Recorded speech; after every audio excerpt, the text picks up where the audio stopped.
शिव पुराण श्री शत्रुद्र संहिता नमः भाग दूसरा। शिवाय। ओम नमः शिवाय। 15वां अध्याय। गृहपति को शिवजी से वर प्राप्ति। नंदीश्वर बोले, हे महामुनि, जब इस प्रकार की बातें बताकर देवर्षि नारद वहां से चले गए, तब उनके वचनों से देवी शुचिष्मति और विश्वानर को बहुत दुख पहुंचा और वे दोनों बड़े जोर जोर से रोने लगे। शोक में रोते हुए वे दोनों मूर्छित हो गए। फिर पहले तो मुनि विश्वानर ने अपने को संभाला, फिर अपनी पत्नी को समझाते हुए बोले, देवी, इस प्रकार रोकर कुछ भी नहीं होगा, इसलिए तुम इस प्रकार रोना बंद करो। फिर वे दोनों अपने पुत्र गृहपति को ढूंढने लगे। उस समय उनका पुत्र घर से बाहर था। जब वह वापस आया तो अपने माता पिता को इस प्रकार रोता हुआ देखकर उनसे पूछने लगा कि आप इस प्रकार क्यों रो रहे हैं। अपने पुत्र के इस प्रश्न को सुनकर देवी शुचिष्मति ने गृहपति को अपने गले से लगा लिया और रोते हुए ही उसने नारद जी द्वारा कही गई बातें कह दी। यह सुनकर गृहपति तनिक भी विचलित नहीं हुआ और अपने माता पिता को समझाने लगा कि आप इस प्रकार दुखी न हो। मैं मृत्यु विजय शिव मंत्र को जपकर मृत्यु से अपनी रक्षा कर लूंगा। अपने पुत्र की साहसपूर्ण बातें सुनकर माता पिता दोनों बहुत प्रसन्न हुए और बोले कि मृत्युंजय भगवान शिव की आराधना करने से अवश्य ही सारे विघ्न दूर हो जाते हैं, अतः तुम उनकी शरण में जाओ, वे तुम्हारा कल्याण करेंगे। अपने माता पिता से आशीर्वाद लेकर बालक गृहपति काशी चला गया। वहां उसने स्नान करने के पश्चात शिवलिंग के दर्शन किए। विश्वेश्वर लिंग का दर्शन करने के पश्चात उसे बहुत प्रसन्नता हुई और वह अपने को भाग्यशाली मानने लगा कि उसे प्रभु के दर्शन हो गए। तब उसने वही एक शिवलिंग स्थापित किया। वह प्रतिदिन उस लिंग को 108 घड़ों में गंगा जल भरकर स्नान करता था और फिर विधि पूर्वक उनकी आराधना करता था। उसका मन सदा ही शिव चरणों का स्मरण करता रहता था। धीरे धीरे समय बीतता गया। गृहपति ने 12वें वर्ष में प्रवेश किया। नारद जी की वाणी को सिद्ध करते हुए देवराज इंद्र गृहपति के सामने प्रकट हुए। इंद्र ने कहा कि बालक मांगो, क्या मांगते हो। तब इंद्र की बात सुनकर गृहपति ने उन्हें नमस्कार किया और बोला, प्रभु, मैं आपसे नहीं भगवान शिव से वरदान मांगना चाहता हूँ। आप चले जाइए, मैं शिव जी के अलावा किसी अन्य से कुछ नहीं मांग सकता, क्योंकि शिव ही मेरा आराध्य है और मैं उन्हीं का भक्त हूँ। गृहपति के इन वचनों को सुनकर इंद्रदेव क्रोध से तमा उठे। उन्होंने अपना वज्र निकाल लिया। उनके हाथ में वज्र देखकर बालक को अपने पिता द्वारा बताई गई बात याद आ गई और वह डर से मूर्छित होकर गिर पड़ा। यह देखकर भक्तवत्सल भगवान शिव देवी पार्वती सहित तुरंत वहां प्रकट हो गई। जैसे ही उन्होंने गृहपति को छुआ, वह उठ खड़ा हुआ। अपने सामने साक्षात भगवान शिव और माता पार्वती को पाकर वह रोमांचित हो उठा। उनका रूप करोड़ों सूर्य के समान प्रकाशित हो रहा था। इस अद्भुत रूप को देखकर गृहपति मंत्रमुग्ध हो गया और दोनों हाथ जोड़कर देवादिदेव महादेव जी की स्तुति करने लगा।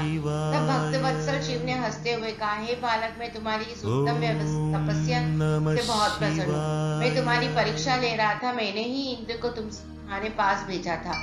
तुम अपनी परीक्षा में सफल हुए हो। तुम्हें डरने की कोई आवश्यकता नहीं है। तुम्हें कोई नहीं मार सकता। तुम्हारा द्वारा स्थापित किया गया मेरा यह लिंग संसार में अग्निश्वर नाम से विख्यात होगा और इसके तेज के आगे कोई ठहर नहीं पाएगा। यह अग्नि और बिजली से रक्षा करने वाला होगा। इस लिंग की पूजा करने वाले की अकाल मृत्यु का भय नहीं होगा। ऐसा कहकर भगवान शिव ने गृहपति के माता पिता को बुलाया और सबने मिलकर कल्याणकारी भगवान शिव का पूजन किया। तत्पश्चात शिव जी उसी अग्निश्वर लिंग में समा गए। 16वां अध्याय। यज्ञेश्वर अवतार। नंदीश्वर बोले, हे मुनीश्वर, अब मैं आपको भगवान शिव के यज्ञेश्वर अवतार के बारे में बताता हूँ। एक बार देवता और असुरों ने मिलकर सागर के गर्भ में छिपे अमूल्य रत्नों और धरोहरों को निकालने के लिए क्षीर सागर का मंथन किया। मंथन करते समय सर्वप्रथम विश्व निकलने वाला था और संसार उस विष की ज्वाला से भस्म होने लगा। ये देखकर देवता और दानव भयभीत हो गए और भगवान शिव की स्तुति करने लगे। भगवान शिव सदा ही अपने भक्तों की रक्षा और कल्याण करते। उन्होंने अपने भक्तों का दुख दूर करने के लिए उस विष को पी लिया।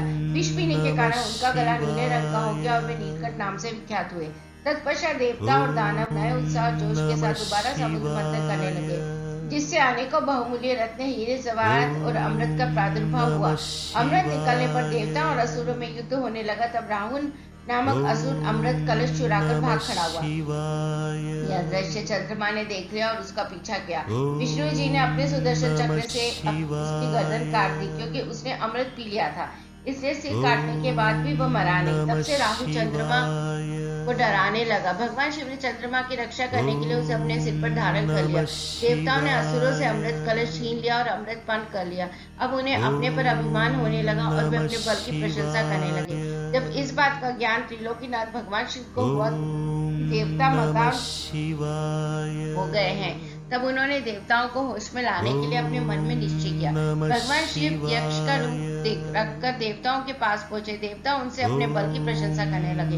देवताओं की गर्वपूर्ण बातें को सुनकर यश रूप धारण किए। भगवान शिव बोले, हे देवताओं, तुम्हारा ये अभिमान और गर्व झूठा है। सच्चाई यह है कि तुम्हारा निर्णय करने वाली स्वामी कोई और है। तुम गर्व में भरकर उसे भूल गए हो। तुम में अहंकार और अभिमान आ गया है। अभी मैं तुम्हारे पल की परीक्षा लेता हूँ। ये कहकर उन्होंने एक तिनका धरती पर रखा और कहा कि हे बलशाली देवताओं, अपने पराक्रम और बल से अपने अस्त्र शस्त्रों का प्रयोग करके इसे काट दो। तब सब देवता अपने बल और पराक्रम को सिद्ध करने के लिए उस तिनके पर प्रहार करने लगे, परंतु सबके अस्त्र शस्त्र व्यर्थ हो गए। वे उस तिनके का कुछ भी न बिगाड़ सके। वह तिनका अपने स्थान से जरा सा भी नहीं हिला। यह देखकर सब देवताओं को बहुत आश्चर्य हुआ। देवता आश्चर्यचकित होकर एक दूसरे को देख ही रहे थे कि आकाशवाणी हुई। आकाशवाणी बोली, देवता यश के रूप में ये कोई और नहीं, स्वयं भगवान ही, जो सबके परमेश्वर, रचनाकर्ता, पालन करता तथा विनाश करता है। आकाशवाणी सुनकर सब देवताओं को अपने भूल का एहसास हो गया और वे यज्ञेश्वर भगवान शिव को प्रणाम करके उसकी स्तुति करने लगे। शिव जी ने यज्ञेश्वर रूप रखकर देवताओं का घमंड दूर कर दिया। फिर सबको आशीर्वाद देकर वहां से अंतर्धान हो गए। नमः शिवाय। 17वां अध्याय शिव दशावतार। नंदीश्वर बोले, हे महामुनि, मैं आपको त्रिलोकीनाथ भगवान शिव के दशावतार के बारे में बताता हूँ। भगवान शिव के पहले अवतार को महाकाल कहा जाता है और यह प्रभु के भक्तों की भक्ति और मुक्ति प्रदान करता है। देवी महाकाली अपने भक्तों को सदा उनकी मनोवांछित वस्तु प्रदान करती है। तारा नामक दूसरा अवतार सेवकों को सुख तथा भक्ति मुक्ति देता है। भील नामक तीसरा भुवनेश अवतार भुवनेश नामक भील शक्ति का है। चौथा षोडश विद्येश की षोडश शक्ति का है, जो महादेव जी के परम भक्तों को सुख प्रदान करने वाला है। पांचवा भैरव की गिरजा नामक भैरवी शक्ति है, जो उपासना करने वालों की सभी कामनाएं पूरी करती है। छठी छिन्नमस्ता नामक शक्ति भक्तों के मनोरथों को पूरा कर उन्हें शांति प्रदान करती है। भगवान भीम शंकर का 7वां अवतार धूम्रपान है, जिसमें धूम्रवती शक्ति फल देने वाली है। 8वें अवतार रूप का नाम बगला है और बगला मुख की शक्ति महा आनंद देने वाली है और भक्तों का कल्याण करने वाली है। शिव जी का 9वां अवतार मातंग नाम से हुआ है, एवं जिससे मातंग शक्ति उत्पन्न हुई। देवादिदेव भगवान शिव के 10वें अवतार के रूप में कमल का प्रादुर्भाव हुआ, जिससे कमला नामक शक्ति उत्पन्न हुई। यह शक्ति अपने भक्तों का पालन करने वाली तथा अभिष्ट फल प्रदान करने वाली है। त्रिलोकीनाथ कल्याणकारी भगवान शिव द्वारा लिए गए ये 10 अवतार सज्जन पुरुषों एवं उनके परम भक्तों को सदा सुख प्रदान करने वाले हैं। भक्तवत्सल भगवान शिव इन अवतारों द्वारा अपनी भक्ति में लीन रहने वाले को अपनी सच्ची भक्ति और मुक्ति प्रदान करते हैं। देवादिदेव महादेव जी द्वारा धारण किए गए ये 10 अवतार तंत्र शास्त्र से संबंधित है। ये 10 अवतार अद्भुत हैं एवं इनकी महिमा दिव्य है। भगवान शिव की ये 10 शक्तियां शत्रु को मारने के कार्य में प्रयुक्त होती है। ये 10 दिव्य शक्तियां दुष्टों को दंड देती है और ब्रह्म तेज में वृद्धि करती है। नमः शिवाय।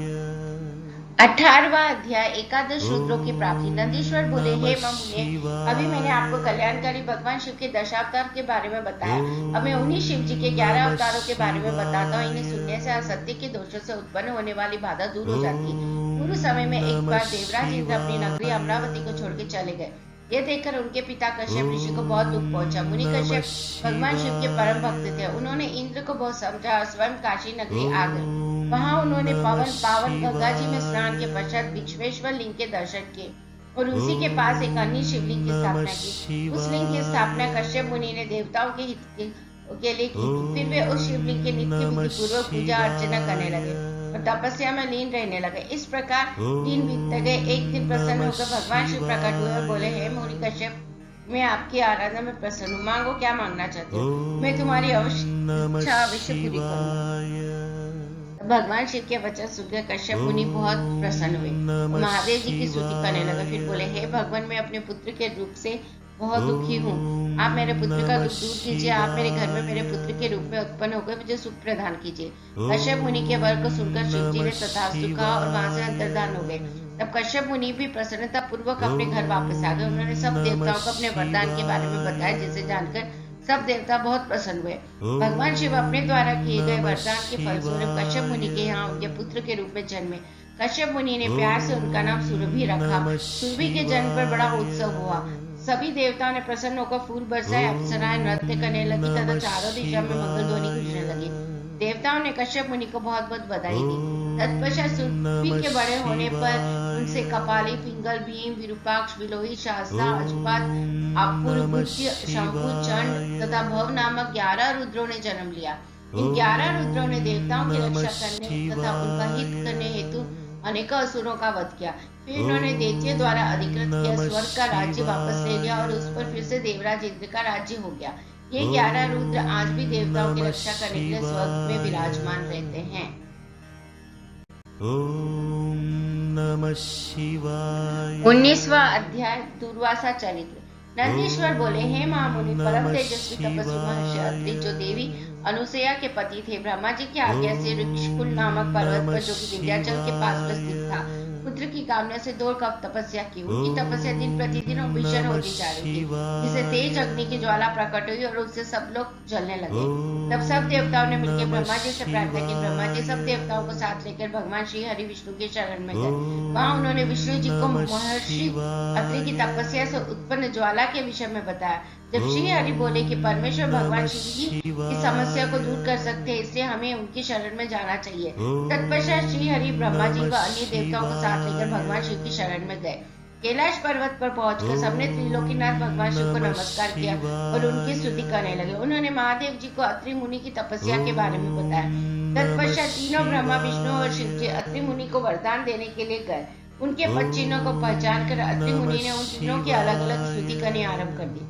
अत्रि बोले, हे ब्रह्मा, विष्णु, शिव, आप सभी इस संसार में सबके लिए आदरणीय पूजनीय हैं। आप सबके ईश्वर हैं और इस सृष्टि का सृजन, रक्षा और विनाश करने वाले। भगवान, मैंने तो पुत्र प्राप्ति हेतु भगवान शिव का पूजन आराधना करने किया था, परंतु आप तीनों के एक साथ दर्शन पाकर मैं धन्य हो गया। प्रभु, मुझे मेरा इच्छित वरदान दीजिए। मुनि अत्रि की प्रार्थना सुनकर त्रिदेव बोले, हे महामुनि, हम तुम्हारी उत्तम तपस्या से प्रसन्न हैं। अब तीनों देवता एक समान ही हैं और इसमें एक ही अंश है। हमारे वरदान से तुम्हारे 3 पुत्र होंगे जो हम तीनों के अंश होंगे। ये कहकर ब्रह्मा, विष्णु और शिव वहां से अंतर्धान हो गए। अत्रि मुनि वरदान पाकर खुशी से झूम उठे और वापस अपने आश्रम में चले गए। वहां पहुंचकर उन्होंने अपनी पत्नी अनुसुईया को वरदान के विषय में बताया, जिसे सुन के वे भी हर्षित हो उठी। समय बीतता गया। निर्धारित समय पर देवी अनुसुईया ने 3 पुत्रों को जन्म दिया, जो कि स्वयं भगवान शिव, ब्रह्मा और विष्णु का अंश थे। ब्रह्मा जी के अंश से चंद्रमा, विष्णु के अंश से दत्त तथा भगवान शिव के अंश से दुर्वासा जी की उत्पत्ति हुई। दुर्वासा जी ने सूर्य वंश में उत्पन्न राजा अम्बरीश, जो कि सप्तद्वीप के स्वामी थे, की परीक्षा ली। एक दिन राजा अम्बरीश ने एकादशी का व्रत रखा। जब दुर्वासा जी अपने शिष्यों को साथ लेकर उनके राजमहल गए, उधर अम्बरीश ने सब ब्राह्मणों को भोजन कराने के उपरांत जैसे ही जल पिया, दुर्वासा ऋषि वहां पहुंचकर उन पर नाराज होने लगे। वे बोले, राजन, हमें निमंत्रण देकर बुलाने पर भी आपने हमारा इंतजार नहीं किया और हमें भोजन कराने से पहले ही जल पी लिया। अब तुम्हें अपनी करनी का फल अवश्य भुगतना होगा। ये कहकर दुर्वासा जी ने राजा अम्बरीश को शाप से भस्म करना चाहा, परंतु उसी समय उनकी रक्षा हेतु सुदर्शन चक्र आ गया और वह दुर्वासा मुनि को ही जलाने लगा। तभी आकाशवाणी हुई कि दुर्वासा जी अम्बरीश भगवान शिव का अंश है। यह सुनकर सुदर्शन चक्र शांत हो गया। तब राजा अम्बरीश ने दुर्वासा जी के चरण पकड़ लिए और उन्हें उत्तम भोजन कराकर विदा किया। एक बार दुर्वासा जी ने मर्यादा पुरुषोत्तम श्री राम की परीक्षा ली। उन्होंने श्री राम से कहा कि आपके और हमारे बीच होने वाली बात में कोई बीच में ना आए। जब वे दोनों एकांत में बैठकर वार्तालाप कर रहे थे तो लक्ष्मण वहां चले आए। तब रामचंद्र जी ने अपने प्रण के अनुसार अपने भाई लक्ष्मण का त्याग कर दिया। उनकी दृढ़ता से दुर्वासा मुनि प्रसन्न हुए और उन्हें आशीर्वाद देकर वहां से अपने स्थान को चले गए। इसी प्रकार एक बार उन्होंने श्री कृष्ण जी की भी परीक्षा ली थी। भगवान विष्णु ने कंस का वध करने के लिए कृष्णावतार लिया। उसी समय उनकी प्रसिद्धि चारों ओर फैल गई। वे ब्राह्मणों का प्रेम भाव से जिमाते थे। उनकी ख्याति के कारण एक बार दुर्वासा जी कृष्ण की परीक्षा लेने के लिए पहुंच गए। उनकी सेवा से प्रसन्न होकर उन्होंने कृष्ण को वज्र के समान शरीर होने का वरदान प्रदान किया। एक बार द्रौपदी ने दुर्वासा जी को स्नान करते देखकर उन्हें वस्त्र दान किया था। तब उसके फलस्वरूप दुर्वासा जी ने उन्हें वरदान दिया कि जब तुम पर विपत्ति आएगी तो यह वस्त्र बढ़कर तुम्हारी रक्षा करेगा। और दुर्योधन द्वारा किए गए चीरहरण के समय उसी वरदान ने उनकी रक्षा की थी। इस प्रकार मुनि दुर्वासा ने अनेक वरदानों में प्राणियों की रक्षा की। ओम नमः शिवाय। 20वां अध्याय हनुमान अवतार। नंदीश्वर बोले, हे महामुनि, एक समय की बात है, भगवान शिव जो कि महान लीलाधारी है, भगवान श्री हरि विष्णु को मोहिनी रूप देखकर उन पर मोहित हो गए। कामदेव के बाणों से आहत होकर रामचंद्र जी के कार्य को सिद्ध करने हेतु उन्होंने अपनी वीर्यपात कर दिया। तब उस वीर्य को पत्ते पर रखकर सप्त ऋषियों ने देवी अंजलि के कान में पहुंचा दिया। समय आने पर देवी अंजलि गर्भवती हुई और उन्होंने महाबली और पराक्रम युक्त मानव रूपी शरीर वाले हनुमान को जन्म दिया। बाल्यकाल में हनुमान बड़े वीर व पराक्रमी थे, वे बहुत चंचल भी थे। बाल्यकाल में उन्होंने सूर्य को फल समझकर निगल लिया था और देवताओं की विनती पर उसे मुक्त किया। यह जानने के बाद कि हनुमान भगवान शिव के अंश से जन्मे हैं, सबने उन्हें अनेक वरदान में आशीर्वाद प्रदान किया। सुग्रीदेव की कृपा से उन्हें सारी विद्याएं प्राप्त हुई।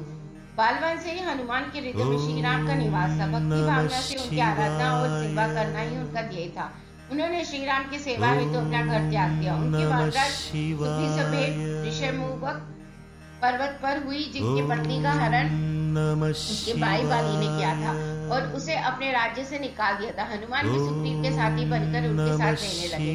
जब रामचंद्र जी वनवास काट रहे थे और दुष्ट रावण ने उनकी पत्नी देवी जानकी का अपहरण कर लिया था, उस समय उनकी भेंट हनुमान से हुई थी। हनुमान ने अपने आराध्य श्री राम को पहचान लिया और उनके चरणों में अपना सर्वस्व समर्पित कर दिया। हनुमान और सुग्रीव से मित्रता हो जाने के पश्चात श्री राम ने सुग्रीव के बड़े भाई बाली, जिसने उसका राज्य और पत्नी दोनों को छीन लिया था, का वध कर सुग्रीव का राज्याभिषेक कराया। फिर सुग्रीव अपनी पूरी वानर सेना सहित श्री राम की पत्नी देवी सीता को ढूंढने के लिए निकल पड़े, परंतु कुछ पता न चल सका। तब स्वयं हनुमान ने माता सीता की खोज शुरू की तथा समुद्र पार लंका जाकर उन्हें खोज निकाला और उनके आराध्य प्रभु राम का संदेश उन पर पहुंचाया। अपने स्वामी का समाचार पाकर देवी सीता बहुत प्रसन्न हुई। उनका सारा शोक पल भर में दूर हो गया। माता सीता को राम जी का संदेश देकर हनुमान ने राक्षसों को सबक सिखाना शुरू किया। उन्होंने सारी अशोक वाटिया को नष्ट कर दिया, सारे वृक्षों को उखाड़कर फेंक दिया। जब रावण के सैनिकों ने उन्हें देख लिया तो रावण के सामने जाने हेतु उन्होंने अपने को खेत करा दिया। बंधन से में बांधकर उन्हें रावण के सामने ले जाएगा। तब राक्षस राज ने वानर रूपी हनुमान की पूंछ में आग लगाने का दंड दिया। जब उनकी पूंछ में आग लगा दी गई तो उन्होंने पूरी लंका से उसे जला दी। वे समुद्र में कूदकर अपनी पूंछ की आग बुझाई। फिर रामचंद्र जी को उनकी प्रिया की निशानी दी। अपनी पत्नी का समाचार पाकर श्री राम बहुत प्रसन्न हुए और उन्होंने वानरों की सेना को साथ लेकर लंका पर चढ़ाई कर दी। सर्वप्रथम उन्होंने शिवलिंग की स्थापना कर उसका पूजन किया, फिर समुद्र पार लंका की ओर प्रस्थान किया। हनुमान ने इस युद्ध में बहुत वीरता का परिचय दिया। उन्होंने हजारों असुरों को मार डाला। युद्ध में जब लक्ष्मण घायल होकर मूर्छित हो गए तब उनकी प्राण रक्षा हेतु हनुमान संजीवनी बूटी लेकर आए और उन्हें जीवन प्रदान किया। हनुमान ने अहिरावण का वध करके भी राम लक्ष्मण की रक्षा की थी। हनुमान में भगवान शिव का अंश था और उन्होंने पग पर श्री राम की रक्षा एवं सहयोग देकर उनके कार्य को सिद्ध किया। 21वां अध्याय महेश अवतार वर्णन। नंदीश्वर बोले, हे महामुनि, एक समय भगवान शिव और देवी पार्वती प्रसन्नता पूर्वक अपनी इच्छा से विहार कर रहे थे। उन्होंने भैरव को द्वार पर द्वारपाल बनाकर खड़ा किया था, जिसका कार्य किसी को भी द्वारपाल नहीं करने देना था। उधर दूसरी ओर भगवान शिव अपनी प्राण वल्लभ देवी पार्वती के साथ लीलाएं कर रहे थे और उनसे विनोदपूर्ण बातें कर रहे थे। बात करते हुए काफी समय बीत गया। तभी देवी पार्वती की कुछ सखियां जो राजमहल में ही थी वहां उनके कक्ष में आ गई। तब वे भी महादेव जी के पास बैठकर उनसे लीलाओं के वर्णन को सुनने लगी। काफी देर तक उन सखियों से भगवान शिव की बातें करते देख पार्वती को क्रोध आ गया। वे गुस्से से महल के बाहर जाने लगी। द्वार पर खड़े द्वारपाल वैभव ने देवी पार्वती की देखा तो उसके मन में विकार आ गया। वह उन्हें साधारण स्त्री समझकर घूरने लगा। देवी पार्वती ने भैरव के मन की बात पहचानते उसे शाप दे दिया। भैरव तो पृथ्वी पर जाकर एक साधारण मनुष्य की भांति जीवन जिएगा और अपनी करनी का फल भोगेगा। जब देवी पार्वती इस प्रकार भैरव को शाप दे रही थी तो भगवान शिव भी वहां आ पहुंचे। शाप से दुखी होकर भैरव ने देवी के चरणों में गिरकर उससे क्षमा याचना की। तब त्रिलोकीनाथ भक्तवत्सल देवादिदेव भगवान शिव ने भैरव को आश्वासन दिया। इस पर भैरव बोले कि हे प्रभु, देवी के शाप के प्रकोप से मुझे बचाइए। तब शिव जी भैरव को सांत्वना देने लगे और बोले, देवी पार्वती का शाप मिथ्या तो नहीं हो सकता, परंतु भैरव हम अपने परम भक्त को ऐसे भी नहीं छोड़ सकते। तुम चिंता मत करो। भैरव को आश्वासन देकर शिव जी पर देवी पार्वती को साथ लेकर चले गए। शाप के अनुसार भैरव जी शीघ्र ही बेताल के रूप में पृथ्वी लोक पर विराज चलने लगे। तब अपने भक्त का उद्धार करने के लिए भगवान शिव ने पृथ्वी पर अवतार लिया और वे महेश के रूप में और देवी पार्वती शारदा के नाम से पृथ्वी लोक में लीलाएं करने लगे। नमः शिवाय। 22वां अध्याय वृषावतार वर्णन। नंदीश्वर बोले, हे ब्रह्मपुत्र संत कुमार जी, एक बार देवता और देवियों ने मिलकर बहुमूल्य रत्नों और खजानों को हासिल करने के लिए समुद्र मंथन करने का निश्चय किया, परंतु वह मंथन किस प्रकार किया जाए यही सब सोच रहे थे। तभी आकाशवाणी हुई। आकाशवाणी ने कहा, हे कल्याणकारी देवता, तुम्हारा कार्य अवश्य सिद्ध होगा। तुम मंदराचल पर्वत को मथानी और नागराज वासुकी को रस्सी बनाकर क्षीरसागर का मंथन करो।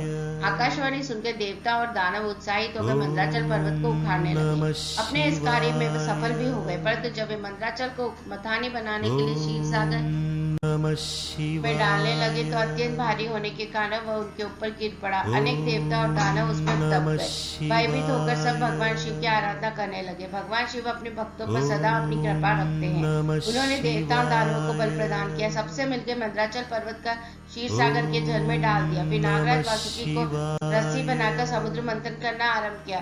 समुद्र मंथन के फलस्वरूप धन्वंतरी, वेद, चंद्रमा, पारिजात, कल्पवृक्ष, उच्छेद, श्रवा, घोड़ा, ऐरावत, हाथी, मदिरा, हरिका, धनुष, शंख, कामधेनु, कौस्तुभ, मणि, अमृत तथा कालकूट विष आदि वस्तुएं निकली। साथ ही परम सुंदर मनोहर रूप एवं धन वैभव की स्वामिनी देवी लक्ष्मी भी निकली। भगवान श्री हरि विष्णु ने देवी लक्ष्मी, शंख, कौस्तुभ, मणि तथा गदा को ग्रहण किया। सूर्यदेव ने उच्चैः श्रवा नामक घोड़े को लिया।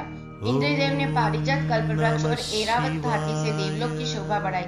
त्रिलोकीनाथ भक्तवत्सल भगवान शिव ने देवता और असुरों सहित पूरे संसार की रक्षा हेतु मंथन से निकला कालकूट विष पिया और नीलकंठ नाम से प्रसिद्ध हुए। उन्होंने चंद्रमा की रक्षा हेतु अपने सिर पर धारण किया। असुरों ने रमण करने वाली मदिरा को लिया तो मनुष्यों ने धन्वंतर वेदी को ग्रहण किया। मुनिजनों ने कामधेनु को ग्रहण किया। तत्पश्चात सबसे अंत में निकले अमृत कलश को देखकर सब उसे लेने के लिए झपटे। देवता और असुर दोनों ही अमृत पीना चाहते थे। असुरों ने देवताओं से अमृत छीन लिया।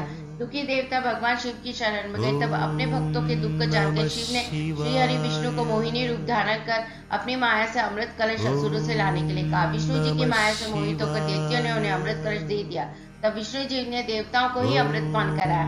यह देखकर दैत्यों को सारी माया समझ आ गई। फिर वे बलपूर्वक अमृत पाने के लिए युद्ध करने लगे। घोर युद्ध हुआ। भगवान शिव और विष्णु जी की कृपा से देवता विजय हुए और असुरों को विष्णु जी ने पाताल लोक जाने को आदेश दिया। वे स्वयं असुरों को पाताल ले गए, परंतु दैत्यों ने अपनी चालाकी और माया से उन्हें वहीं बंदी बना लिया और स्वयं उपद्रव करने लगे। जब देवताओं को असुरों ने प्रताड़ित करना आरंभ कर दिया तो वे परेशान होकर ब्रह्मा जी के पास पहुंचे और उन्हें अपनी व्यथा कथा सुनाई। फिर ब्रह्मा जी देवराज इंद्र सहित अन्य देवताओं को अपने साथ लेकर त्रिलोकीनाथ देवादिदेव भगवान शिव के पास गए। वहां पहुंचकर उन्होंने शिव जी को प्रणाम किया और स्तुति आरंभ कर दी।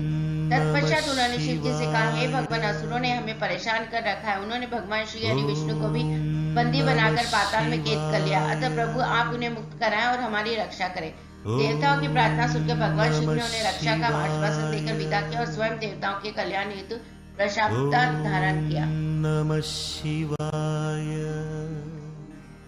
23वां अध्याय वृषभावतार लीला वर्णन। नंदीश्वर बोले, हे संत कुमार जी, कल्याणकारी भगवान शिव ने अपने भक्तों की रक्षा के लिए वृषभ का रूप धारण किया। पाताल की ओर चल पड़े। भगवान शिव ने भयंकर गर्जना के साथ पाताल में प्रवेश किया।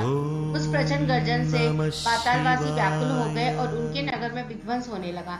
इस प्रकार की गर्जना को सुनकर असुरों को संदेह हुआ। जब उन्हें पता चला कि भगवान शिव ऋषभ रूप धारण करके युद्ध करने आए हैं तो वे भी अपनी पूरी शक्ति से उनसे युद्ध करने लगे। असुर सेना ने शिवजी पर आक्रमण कर दिया। शिवजी हाथों में धनुष बाण उठाए उनका ही इंतजार कर रहे थे। उन्होंने अपने बाणों की वर्षा आरंभ कर दी और अनेक दैत्यों को मार डाला। बेल का रूप धारण किए हुए कल्याणकारी शिवजी ने अपने सिंगों व खुरों से भी उनके दैत्यों को मृत्यु के घाट उतार दिया और बहुत से दैत्यों को घायल कर दिया। इस प्रकार काफी समय तक उनके मध्य भयानक युद्ध चलता रहा। उधर दूसरी ओर असुरों ने शिवजी विष्णु जी को भी अपनी माया से मोहित करके उन्हें अपने साथ मिला लिया था। वे असुर के साथ रहकर उनकी प्रवृत्ति को ग्रहण करने लगे थे। उन पर संकट देखकर उनकी रक्षा के लिए वे भी युद्ध करने आए। उन्होंने वृषभ रूप धारण किया, अपने आराध्य शिव जी को नहीं पहचाना और उनसे युद्ध करने लगे। भगवान श्री हरि विष्णु ने वृषभ रूपी शिव जी पर अनेक वस्त्रों का प्रयोग किया, परंतु शिव जी ने सबको काट डाला। शिव जी ने माया के बंधन से विष्णु जी को आजाद किया तो वे तुरंत शिव जी को पहचान गए और उनसे क्षमा याचना करने लगे। वे बोले, हे देवादिदेव, मैं मूर्ख हूँ जो अपने आराध्य स्वामी को नहीं पहचान सका और उनसे युद्ध करने लगा। मुझे क्षमा कर दे और मुझ पर कृपा करें।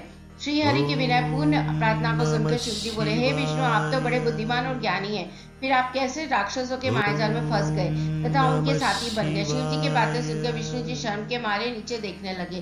तब शिव जी बोले, हे विष्णु, अब तुम यहाँ से चले जाओ। ये कहकर शिव जी ने उनका सुदर्शन चक्र ले लिया और उसके स्थान पर तेजसूर्य नामक दूसरा सुदर्शन चक्र उन्हें दिया। तत्पश्चात विष्णु जी स्वर्ग को चले गए। उनका मोह दूर हो गया था। शिव जी भी दैत्यों को उनकी करनी का फल देकर वहां से अंतर्धान हो गए। ॐ नमः शिवाय। 25वां अध्याय पिपलाद महादेव लीला। नंदीश्वर बोले, हे सतकुमार जी, एक दिन दधीचे पुत्र ऋषि पिपलाद पुष्पभद्र नामक नदी में स्नान कर रहे थे। तभी उनकी दृष्टि एक सुंदर मनोहर युवती पर पड़ी। वह युवती भगवान शिव का ही अंश थी। उसे देखकर मुनि पिपलाद मोहित हो गए और उसे प्राप्त करने की इच्छा करने लगे। उन्हें ज्ञात हुआ कि वह परम सुंदरी राजा अरण्य की पुत्री है। ये जानकर मुनि पिपलाद राजा अरण्य के घर पधारे और उनसे उनकी पुत्री का हाथ मांगा। ऋषि की बातें सुनकर राजा सोच में डूब गए कि मैं अपनी प्रिय पुत्री, जो कि सदैव राजसी टाट बाट से रही, को कैसे एक योगी के साथ ब्याह दूं, जिसके न कोई रहने का ठिकाना है न खाने पीने का। इस प्रकार राजा अरण्य को सोच में डूबा देखकर ऋषि पिपलाद को क्रोध आ गया और वे राजा से बोले, हे राजन, तुम मुझे अपनी कन्या कुची से सौंप दे, अन्यथा मैं तुम्हारे राज्य सहित भस्म कर दूंगा। मुनि की बातें सुनकर राजा अरण्य भयभीत हो गए। उन्होंने अपने राज्य और प्रजा की रक्षा हेतु अपनी पुत्री पद्मा का विवाह सहज मुनि पिपलाद से कर दिया। प्रसन्न होकर मुनि पिपलाद अपनी पत्नी को साथ लेकर आश्रम पहुंचे और आनंद पूर्वक वहां रहने लगे। ऋषि पत्नी पद्मा ने अपने पति की बहुत सेवा की। वह हमेशा मन वचन कर्म से अपने पति की सेवा शुश्रूषा में लगी रहती थी। उससे ऋषि को 10 महात्मा और तपस्वी पुत्रों की प्राप्ति हुई। मुनि पिपलाद ने अनेक लीलाएं की। उन्होंने संसार में किसी से भी निवारण न होने वाली शरीर की पीड़ा को हरने का प्रयत्न किया। ऋषि ने अपने अनुचर शिष्यों को यह वरदान दिया था कि जन्म से लेकर 16 वर्ष तक की आयु वाले शिव भक्त मनुष्य को शनि की पीड़ा नहीं हो सकती।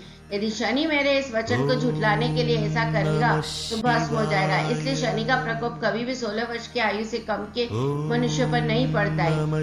मनुष्य रूप धारण करने वाले ऋषि पिपलाद का यह चरित्र मैंने तुम्हें सुनाया है। यह उत्तम चरित्र निर्दोष, स्वर्गप्रद, कुग्रह जनित दोषों का नाश करने वाला, मनोरथ पूर्ण करने वाला तथा शिव भक्ति में वृद्धि करने वाला है। 26वां अध्याय वैश्यनाथ अवतार वर्णन। नंदीश्वर बोले, हे मुनीश्वर, पूर्व समय में नंदी नामक गांव में महानंदा नाम की एक वेश्या रहती थी।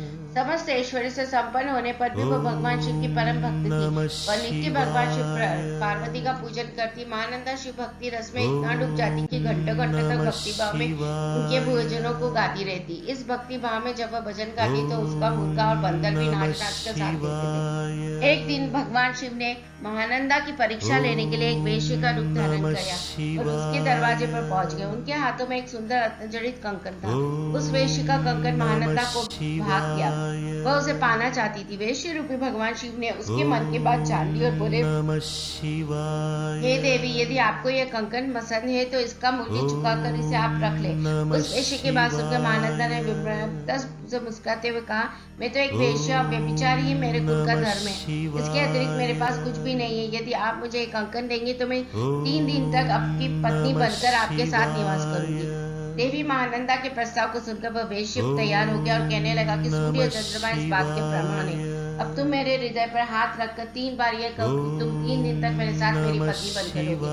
महानंदा ने वेश्या के कहे अनुसार वचनों को दोहरा दिया। तत्पश्चात वेश्या ने वह सुंदर रत्नजड़ित कंकन महानंदा के हाथ में दिया और बोला, हे कांते, भगवान शिव का यह रत्नजड़ित शिवलिंग मुझे अपने प्राणों से भी प्यारा है, इसलिए तुम इसकी सदैव रक्षा करना। महानंदा ने वेश्या द्वारा दिया गया वह शिवलिंग अपने माथे पर लगाया और हाथ में उसकी रक्षा करने का आश्वासन वेश्या को दिया तथा ले जाकर अपने नाटक मंडप में रख दिया। रात में जब सो गए तब उस नाटक मंडप में आग लगी। वह धू धू कर जलने लगा। महानंदा ने अपने बंदर और मुर्गी को तो बचा लिया, परंतु भगवान शिव के रत्नजड़ित सुंदर लिंग को जो वेश्या ने उसे संभाल कर रखने के लिए दिया था न बचा सकी। वह आग में जलकर नष्ट हो गया था। ये देखकर वह वेश्या और महानंदा बहुत दुखी हुए। उस वेश्या ने कहा, हे नंदे, यह शिवलिंग मुझे अपने प्राणों से भी अधिक प्रिय था। जब शिवलिंग जल गया तो मैं अब क्या करूंगा? महानंदा के बहुत समझाने पर भी वेश्या नहीं माना और उसने अपने शरीर को अग्नि में की भेंट कर दिया। ये देखकर महानंदा को बहुत दुख हुआ कि मैं असावधानी के कारण उस वेश्या के प्राण चले गए। मेरे ही कारण एक परम शिव भक्त मर गया। यह सोच कर नंदा पागल हुई जा रही थी। उसे याद आया कि उसने वेश्या से 3 दिन तक उसके साथ रहने का वचन दिया था। तब महानंदा ने अपना सारा धन, रत्न, आभूषण आदि सभी बहुमूल्य वस्तुएं आदि प्रसन्नता से ब्राह्मणों को दान कर दिए और स्वयं उस वेश्या की चिताग्नि में कूदने लगी। परंतु इससे पहले कि महानंदा उस अग्नि में प्रवेश करती, वहां भगवान शिव प्रकट हो गए। भगवान शिव को साक्षात अपने सामने पाकर नंदा स्तब्ध रह गई और एकटक उन्हें देखने लगी। उसकी आंखों से आंसू बहने लगे। कुछ क्षण पश्चात जैसे ही उसे ध्यान आया, उसने भगवान शिव के चरण पकड़ लिए और उनकी स्तुति करने लगी। तब प्रसन्न होकर महादेव जी बोले, नंदा, मैं तुम्हारी सत्यता, धर्म, धैर्य और ईश्वर भक्ति भावना से बहुत प्रसन्न हूँ। मैंने वेश्या रूप धारण करके तुम्हारी परीक्षा ली थी, जिसमें तुम सफल हो गई। मांगो, क्या मांगना चाहती हो? तब महानंदा बोली, भगवान, मैं और मेरे सभी साथी आपके दर्शनों से ही धन्य हो गए।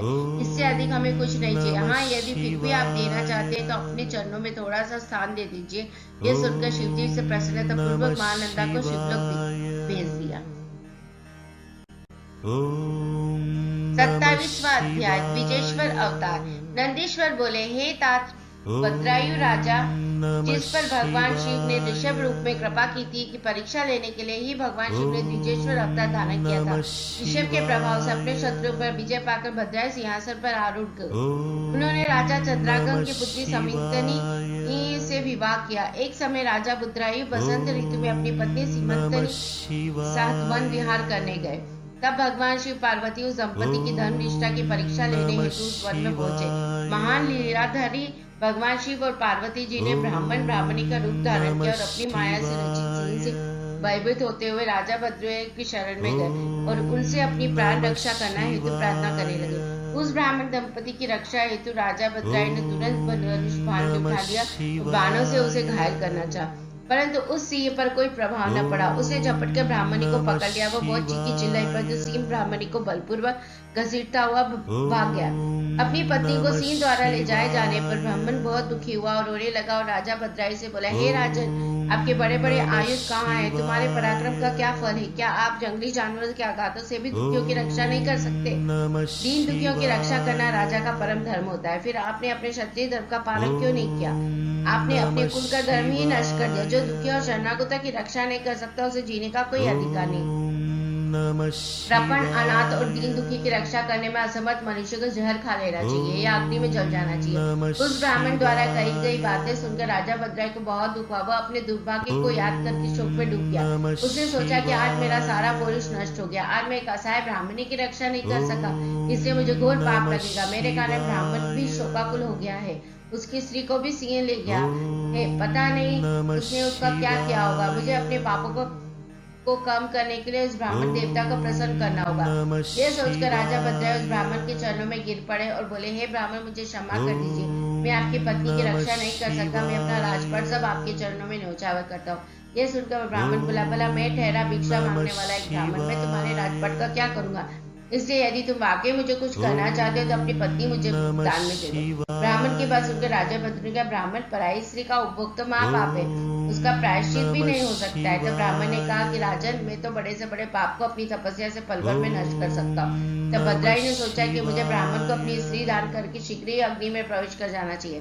तत्पश्चात राजा भद्रायु ने अपनी पत्नी उस ब्राह्मण को सौंप दी। उसके बाद उन्होंने अग्नि प्रज्वलित की और स्नान कर देवताओं को प्रणाम करके के पश्चात उस अग्नि की 3 बार परिक्रमा की। फिर त्रिलोकीनाथ भगवान शिव का ध्यान करने लगे और उन्हीं का स्मरण करते हुए जैसे ही वे अग्नि में प्रवेश करने लगे, वैसे ही द्विजेश्वर रूपधारी भगवान शिव वहां प्रकट हुए। भगवान शिव के 5 मुख, 3 नेत्र, पिनाक और चंद्र कलाधारी सुंदर स्वरूप जो कि करोड़ों सूर्य के समान प्रकाशित था, देखे राजा भद्रायु आनंदमग्न हो गए। उन्होंने दोनों हाथ जोड़ के शिव जी को प्रणाम किया और उनकी स्तुति करने लगे। राजा भद्रायु की स्तुति सुनकर भगवान शिव पार्वती बोले, हे भद्रायु, तुम्हारी शिव भक्ति से मैं बहुत प्रसन्न हूँ। तुमने सदा मेरा भक्ति भाव से पूजन किया है, अतः तुम अपनी पत्नी सहित मुझसे वर मांगो। आज मैं तुम्हारी मनोवांछित अविष्ट वस्तु प्रदान करूंगा। मैंने तुम्हारी परीक्षा लेने हेतु ब्राह्मण का रूप धारण किया था। ब्राह्मणी के रूप में स्वयं देवी पार्वती थी और वसी मायावी था। तुम अपनी परीक्षा में सफल हुए हो। राजन, कहो क्या चाहते हो? भगवान शिव के ये उत्तम वचन सुनकर राजा भद्रायु बोले, हे देवादिदेव भगवान शिव, आप सबके परमेश्वर हैं। आपके स्वरूप के साक्षात दर्शन पाकर मैं धन्य हो गया। मैं सुकुंड तुम आपके श्री चरणों की भक्ति करना चाहता हूँ। मैं, मेरी रानी, मेरे माता पिता आपके सेवक बन के आपके श्री चरणों में रहे। रानी कीर्ति मालिनी ने भी अपने माता पिता के लिए भगवान शिव का लोक मांगा। दोनों को वरदान देकर महादेव जी पार्वती जी से सहित अंतर्धान हो गए। राजा रानी अपने नगर लौट आए। फिर 10,000 वर्षों तक राज्य करने के पश्चात वे दोनों भगवान शिव के धाम को चले गए। इस परम पवित्र पापनाशक कथा को जो कोई सुनता अथवा पढ़ता है उसे इस लोक में सब भोग ऐश्वर्य प्राप्त होता है तथा अंत में भगवान शिवलोक के लोक को जाता है। ॐ नमः शिवाय। 28वां अध्याय नमः यातिनाथ हंसरूप अवतार। नंदीश्वर बोले, हे मुनीश्वर, अर्बुदाचल पर्वत के पास भील वंशोत्पन्न आहूक नामक का एक भील रहता था। उसकी पत्नी का नाम आहूका था। वह बहुत पतिव्रता थी। वे दोनों पति भगवान शिव के परम भक्त थे। एक दिन वह शिव भक्त भील भोजन की तलाश में बहुत दूर निकल गया। संध्या के समय भगवान शिव सन्यासी का रूप धारण करके उसके परीक्षा लेने आए। वह भील भी शिकार से घर लौट आया था। तब यति रूप में शिव जी उनके घर पहुंचे। भील ने उनका विधि पूर्वक पूजन किया। इस पर यतिनाथ बोले, हे भील, मैं रास्ते से भटक गया हूँ और आसपास जाने का मार्ग भी नहीं पता चल रहा है, क्योंकि शाम हो चुकी है। तो आप मुझे रात्रि के लिए आश्रय दीजिए। सुबह होते ही मैं यहाँ से चला जाऊंगा। यातिनाथ के वचन सुनकर वह भील बोला, स्वामी, मेरे घर में तो बहुत बड़ा सा स्थान है, आप यहाँ कैसे रह पाएंगे? भील की बात सुनकर वह चलने लगे। तभी भील ने भील से कहा, स्वामी, ये मुनि हमारे अतिथि तो भगवान का रूप होते हैं, इसलिए आप इन्हें यही रहने दीजिए। आप दोनों घर में रहना और मैं बाहर रह जाऊंगी। अपनी पत्नी के वचन सुनकर भील बोला कि तुम घर के भीतर रहो और मैं बाहर रह जाऊंगा। ये कहकर वह भील घर से बाहर आ गया और बैठ गया। प्रातःकाल जब वह सन्यासी और भील घर से बाहर निकले तो उन्हें पता चला कि भील को जंगली पशुओं ने खा लिया है। यह देखकर वे दोनों बहुत दुखी हुए। तब सन्यासी बोला कि मेरी वजह से तुम्हारे पति की मृत्यु हो गई है, हे देवी, मुझे क्षमा कर दीजिए। तब वह भीलनी कहने लगी कि आप दुखी न हो, अतिथि की रक्षा करना हमारा धर्म है और मेरे पति ने तो अपना धर्म निभाया। ये कहकर उस भीलनी ने चिता तैयार की और उसमें अग्नि प्रज्वलित कर सती होने लगी। उसी क्षण भगवान शिव वहां प्रकट हो गए और बोले, तुम धन्य हो, मैं तुम पर प्रसन्न हूँ। तुम अपनी इच्छा अनुसार वर मांगो, मैं तुम्हारी इच्छा अवश्य पूरी करूंगा। देवादिदेव महादेव जी को इस प्रकार सामने पाकर भीलनी बहुत प्रसन्न हुए। शिव जी की स्तुति करने लगी। बहुत कहने पर जब भीलनी ने कुछ नहीं मांगा तब भगवान शिव बोले, अगले जन्म में मैं हंस रूप में प्रकट होगा। तुम विदर्भ नगर में भीमराज की पुत्री दमयंती के रूप में जन्म लोगी। उस समय यह भील निषाद देश का राजपुत्र होगा। उसके पिता वीरसेन होंगे और उस जन्म में उसका नाम नल होगा। तब हंस रूप में मैं तुम दोनों अर्थात नल दमयंती का मिलन कराऊंगा। उस समय तुम समस्त राजभोग भोगने के पश्चात मोक्ष को प्राप्त होगे। यह कहकर भगवान शिव वही लिंग रूप में स्थित हो गए। भील के धर्म के प्रति अचल रहने के कारण यह लिंग अचलेश नाम से जगत प्रसिद्ध हुआ। अगले जन्म में भील नल भीलनी दमयंती बने और भगवान यतिनाथ शिव ने हंस रूप में जन्म लिया और उनके पूर्व जन्म के पुण्य से प्रसन्न होकर उन्हें सुख प्रदान। नमः शिवाय। ॐ नमः शिवाय।